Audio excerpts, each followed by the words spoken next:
Hey guys, welcome back to my channel. I am Sinolwazi April. If you're new to the channel, welcome. If you are returning, welcome back.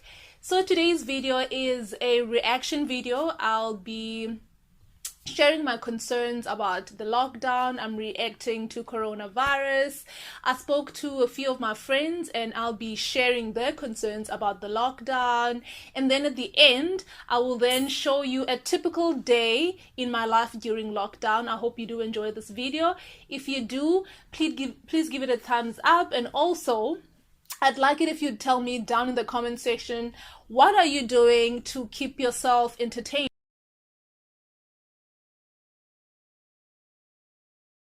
So, as I'm recording this video, we as South Africa are on 1,585 confirmed cases of COVID-19. We have about 45 recoveries and 9 deaths. Guys, this number is alarming. It is very scary. To think that we are on lockdown, but the numbers are still increasing is very alarming. And to me, what this says is that we as the nation are not adhering to the regulations that have been put into place. And I know this for a fact because in my area, to be quite frank, there is no lockdown.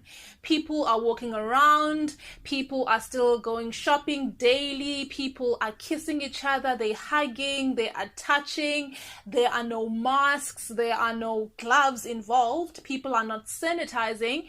And the minute you try to educate or to bring some cautionment to people just tell you, they try to compare this virus to Ebola. They say there was Ebola, did we get it? No. And people are very ignorant, people are very careless with their lives, to be quite frank. And to think that the regulations that have been put into place are very simple. We are supposed to stay at home. I don't know why this is so hard. Stay at home, wash your hands. Even when it comes to washing your hands, make sure that you wash your hands thoroughly for at least 20 seconds with a soap if you don't have a sanitizer. And that is no excuse. You are at home, you have a soap, wash your hands thoroughly. And then also, it's very alarming. One of my concerns when all of this started, when the president announced that we are going to go into lockdown, one of my concerns was that domestic violence reports or cases were going to actually increase, and it's disheartening to actually hear that that has happened. I read somewhere that within the first week or just a week of lockdown, there has been 87,000 reports on gender-based violence alone. Because remember, places of work and school was actually a safe haven for victims of gender-based violence, and now in this situation that we are facing during lockdown, they're actually forced to be in the same space with their perpetrators, with their abusers. And it's actually heartbreaking to hear how much these numbers have actually increased. And speaking to a few of my friends, they raised their concerns with regards to lockdown, and I'm about to share those with you. A friend of mine said she was concerned about the increase of pregnancies and that people are going to be doing things during this time. Yes, reproduction is normal and it's what people do, but she was actually concerned and said she wishes that people are actually cautious and people are actually responsible at this time and not to do things, and then after all of this has actually passed, and then they come to realize that actually I didn't actually want a baby. So she raised that concern. And also with regards to learners, she was concerned if parents are actually keeping a close eye on the children to see that they are actually keeping up with their schoolwork. And one of my friends who happened to be one of the students who was actually kicked out of university, who is from a rural area. His concerns were with regards to now the no touching, no handshake, no hugging, and he had cultural concerns because now culturally the elders are very big on handshakes. So if now you're coming back home and they want to greet you and shake your hand, and your response is we're not supposed to hold each other's hands, would actually be deemed as being disrespectful. And you also mentioned that sharing the little that you have in the rural areas is a big thing. So be it food, be it utensils, be it just anything in the house, is a big deal. So now if you are told that the reason why there is a lockdown is to limit gatherings, to limit people's movements, to limit people's interactions, how are they actually going to share stuff? And then also his concerns was with regards to public transport. So now, yes, there's been limited numbers that have been put into play with regards to people who are supposed to be in a taxi when they go shopping or maybe go to get medication. But now his concerns were the public transport that they use is not really in the best condition, and not also hygienic also. So you might find that you are on your way to buy essentials, and that's where you actually get infected. Maybe before you entered that public transport, there's somebody who was actually infected in it.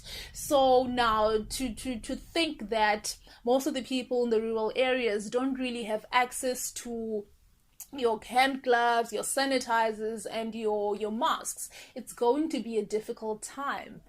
And I also spoke to a friend of mine who is a nurse, one of the essentials, and she raised her concerns because I wanted to find out how are they feeling as nurses and doctors working during this time, because they are the ones who are at the forefront of this. And she was actually saying to me they are actually scared. It's a frightening time to think that they are working for a government institution, and in those facilities you find that that's what she said, she finds that in most cases you are told that there are limited hand gloves, there are limited masks, which actually puts them at risk.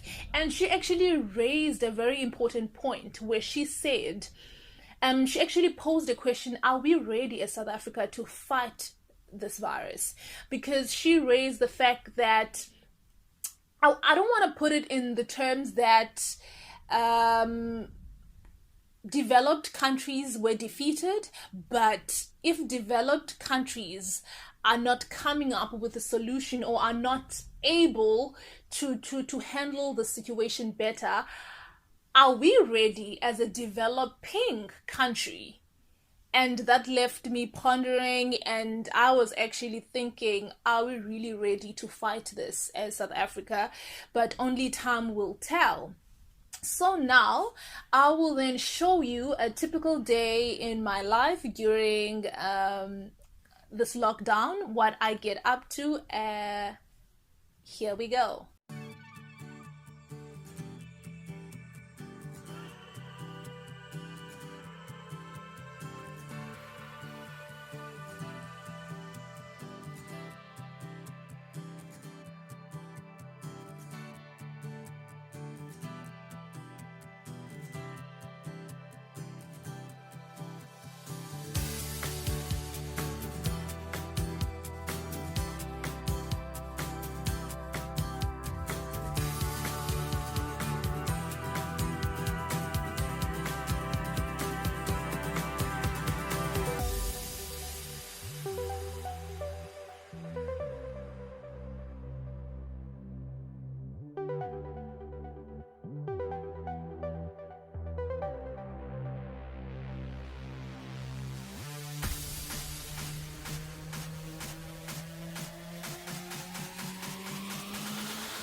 it for me, babes. And before I sign out, I'd like to thank all the public service workers, all the doctors, all the nurses who are actually risking their lives to save ours. I'd like to thank the policemen and women, all the cashiers, all the petrol attendants. We really appreciate you.